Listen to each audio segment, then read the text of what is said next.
Stay with me closely, because what you're about to hear may completely rewire how you think about interviews forever. Imagine walking into an interview knowing, with absolute certainty, that before you even sit down, before you answer a single question, before your resume is mentally reviewed, the interviewer has already started leaning in your favor, not because you impressed them with words, but because you controlled the invisible moments that most candidates never even realize exist. And today we're uncovering exactly what interviewers notice in the first 10 seconds, how those judgments are formed at lightning speed, and how you can intentionally master them like a seasoned professional. Because interviews don't begin with, "Tell me about yourself." They begin with perception, and perception happens faster than logic ever can. The moment you enter the interviewer's awareness, whether that's stepping into a room, joining a Zoom call, or even being announced by a receptionist, a silent evaluation begins, and the first thing being measured is your arrival energy, the way you physically and emotionally enter the space, because humans are biologically wired to read movement as intention, and whether you arrive rushed, hesitant, overly stiff, or calmly grounded instantly tells the interviewer how you manage pressure, uncertainty, and time, which are qualities that matter deeply in every role even if they're never listed in the job description. If you enter hurried, breath shallow, eyes darting, you unconsciously communicate chaos, stress, and lack of control. But if you enter with measured steps, relaxed shoulders, and a steady pace, you signal composure, preparedness, and internal stability, and this signal lands before you say a single word. Immediately following this, posture becomes the loudest silent communicator in the room, because posture is the physical manifestation of self-perception.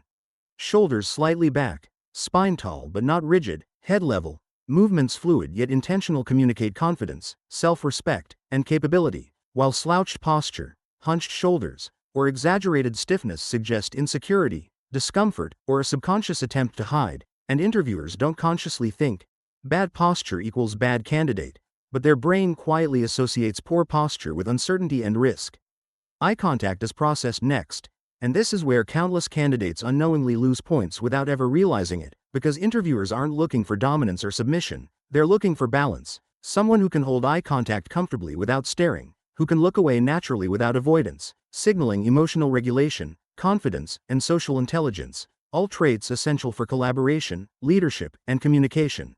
Within the same instant, your facial expression sets the emotional temperature of the interaction.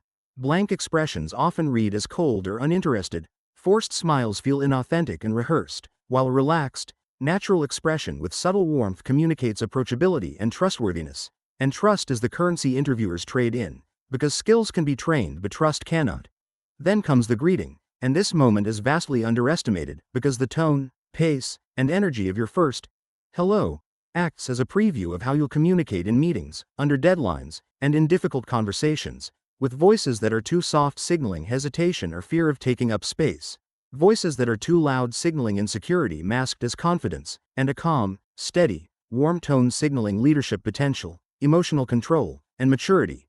If there's a handshake, nod, or verbal acknowledgement, interviewers aren't judging tradition, they're judging awareness. Do you read the room, respect boundaries, and adapt to social cues? Because a handshake that's firm but not aggressive, or a respectful nod with clear eye contact, tells them you can navigate human interactions without creating friction.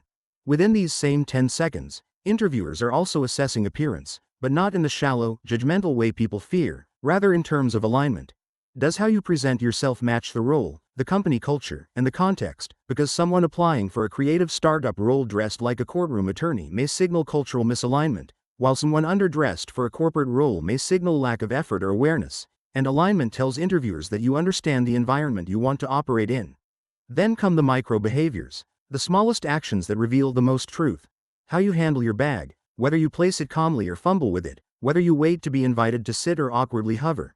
How you position your body once seated, because these moments reveal self-awareness, emotional regulation, and social calibration, traits that are incredibly difficult to teach but immediately visible to trained eyes.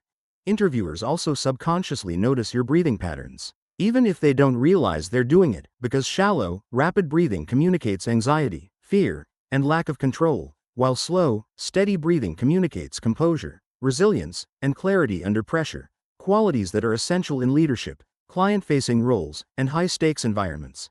By the time these 10 seconds pass, the interviewer's brain has already begun constructing a story about you. Are you the calm professional who can be trusted? The nervous overthinker who may struggle under pressure? the polished communicator who understands people, or the wildcard risk who might disrupt team dynamics. And here's the uncomfortable truth most candidates never hear. Once this story starts forming, everything you say afterward is filtered through it, meaning the same answer can be interpreted positively or negatively depending on the narrative already in place. This is why two candidates can give nearly identical answers, yet one is praised as confident and the other criticized as arrogant or unsure, because perception shapes interpretation. But here's where this becomes empowering instead of intimidating. The first 10 seconds are not random, they're controllable, and the secret is intentional presence, not trying to impress, not performing, not forcing confidence, but showing up grounded, calm, and fully present, because presence communicates belonging, and belonging is what interviewers subconsciously respond to most strongly. When you enter an interview with the energy of someone who expects to be there, not someone asking for permission, the dynamic immediately shifts, and interviewers relax, engage more authentically, and become more open to advocating for you internally. Storytelling matters even before you speak, because the story you're telling in those first 10 seconds is visual and emotional, not verbal, and it answers 3 critical unspoken questions in the interviewer's mind. Can I trust you? Can I work with you? And can I put you in front of clients, executives, or teammates without worry? This is why candidates with slightly weaker resumes often outperform technically stronger candidates. They win the first 10 seconds by signaling reliability, emotional intelligence, and calm confidence, which primes the interviewer to hear their answers more generously. It's equally important to understand what destroys first impressions silently, because these mistakes rarely get feedback: over-apologizing, self-deprecating humor, nervous laughter, over-explaining before being asked, or rambling greetings all communicate insecurity, and insecurity triggers doubt in professional environments, not empathy. Interviewers are not looking for perfection, they are looking for stability, because stable people make reliable employees, and stability is communicated through controlled movements, intentional pauses, and measured speech. Respect for personal space is another element judged instantly. Standing too close feels invasive, standing too far feels disengaged, while matching the interviewer's spatial cues signals social awareness and adaptability, both critical for teamwork and leadership. Even how you handle small disruptions in those opening moments. An interviewer running late, a technical glitch, a chair that squeaks, a dropped pen, feeds into the first impression, because grace under small pressure predicts grace under big pressure, and interviewers constantly assess risk through these subtle cues.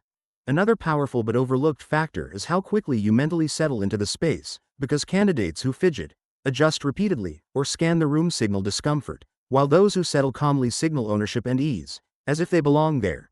The biggest mindset shift you can make is understanding that the first 10 seconds are not about being impressive, they're about being believable, because interviewers are not asking, "Are you extraordinary?" They are asking, "Are you real, reliable, and ready?" And candidates who try too hard to impress often create tension that works against them.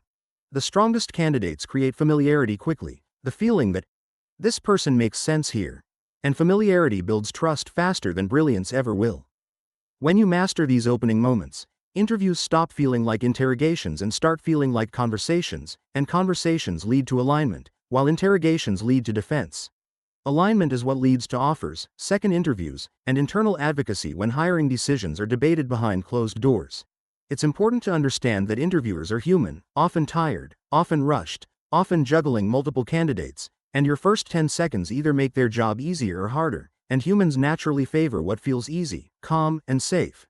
When you bring grounded energy into the room, you regulate the emotional tone of the interaction, and people instinctively mirror that state, making the interview smoother for everyone involved.